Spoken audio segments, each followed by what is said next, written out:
I have a cousin by marriage, husband's cousin, that's 22 and dying of cancer. It was always her dream to marry and be a mom, and now that's not going to happen. It's hard on everyone. She has a much older fiancé, 30 years, and they had a symbolic wedding so she could have the experience. They started looking for ways to get access to a baby that she could take care of and experience some level of child care that way.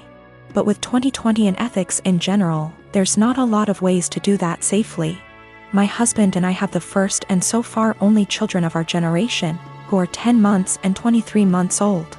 I had hopes that it wouldn't happen, but her parents asked me if they could borrow my younger baby for a few weeks. The cousin and her fiancé would basically be play acting having a baby.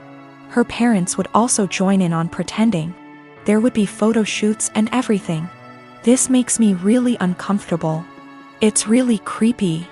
I cannot understate how creepy I think this is. I know that her not getting to live her dreams is sad, but I don't think this is the answer. I'm worried it will be traumatic for my baby.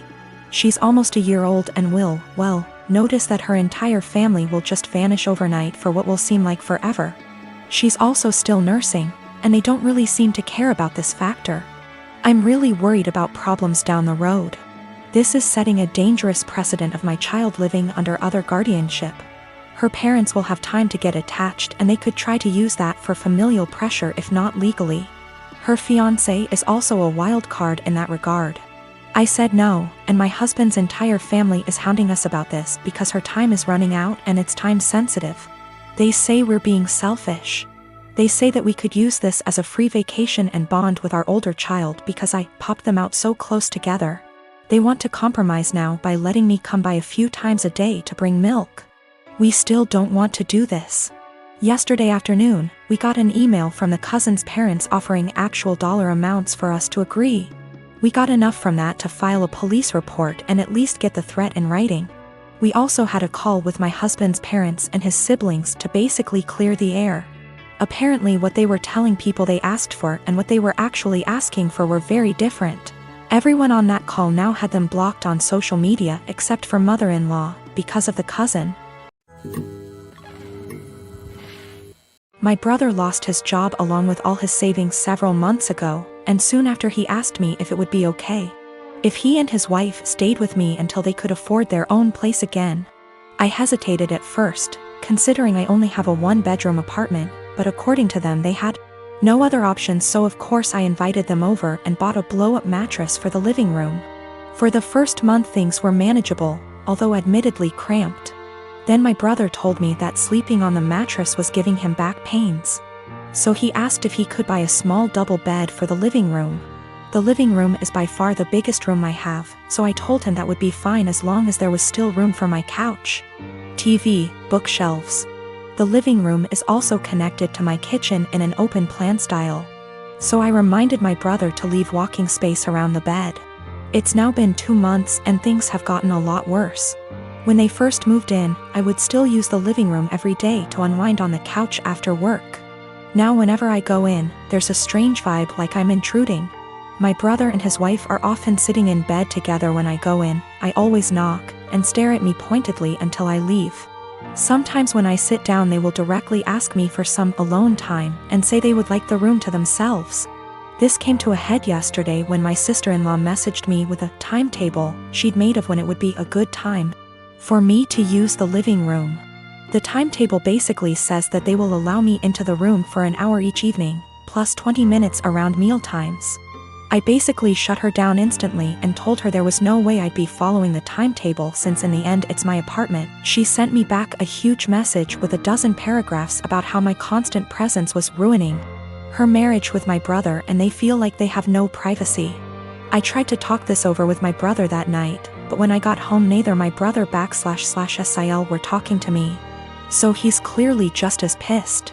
Today an Amazon parcel arrived for my brother with a lock for the living room door, which I told him there's absolutely no way I will allow him to install.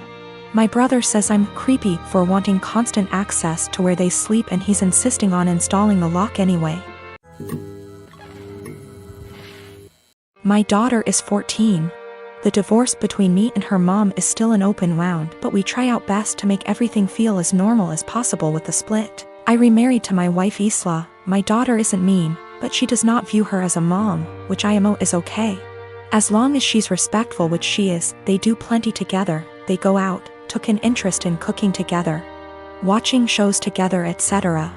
I've told Isla to be patient with my daughter. If something is wrong, I'd expect her to come to me and I will talk with my daughter and make sure we resolve the issue. But as far as the harsh parts of parenting, that's up to me. So the other day, my daughter came to me saying she wanted to go to her mother's. I asked why she did because she looked upset. She said to ask my wife. I called her mom and she said she'd pick her up but hasn't heard any issues from my daughter. My daughter's birthday is coming up, we are doing a quince for her. She's very excited. So Isla went to my daughter, saying that she wanted to have a quince, just with us, meaning without her mother or her family. When my daughter said she wanted her mom there, especially because of how big of a deal this is. And Isla was pretty much trying to force the issue and telling her that she can do one here and just as big. My daughter asked why she's trying to leave her mom out of such an important event. And Isla got mad at her for that and accused her of being bratty, and if she wants her mom so bad she should go there. I was so confused. What argument even is that? First of all, there's a reason she went behind my back and told my daughter. Second of all, she's not my kid's mother. And the more she tried to replace her, the more my daughter will resent her. Third of all, she's never welcome to insult my daughter because of her issues, and I don't know where and why she thought this would fly. I told her this, and her argument was that she wanted to be noticed by my daughter and why I care so little about her feelings. I told her my daughter notices her. They go out in girls' days weekly, they go out, watch movies together, etc.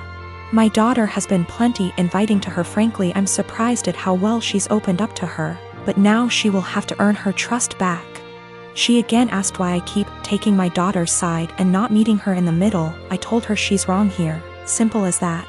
I could have if she didn't do it like this. I told her that if she expects me to turn on my daughter, she's out of her mind, and my daughter comes first in any situation. She started crying and accused me and saying she's in second place, to which I confirmed. I would never want her to put me over a kid. She left and now isn't speaking to me. V asked my daughter if this behavior was consistent. She said that she feels like Isla makes it a point to not talk about her mom, but nothing this extreme. My dad died and I'm scared my family won't get along. So yesterday after my dad comes home, he eats what my mom made for him. Eggs and spam.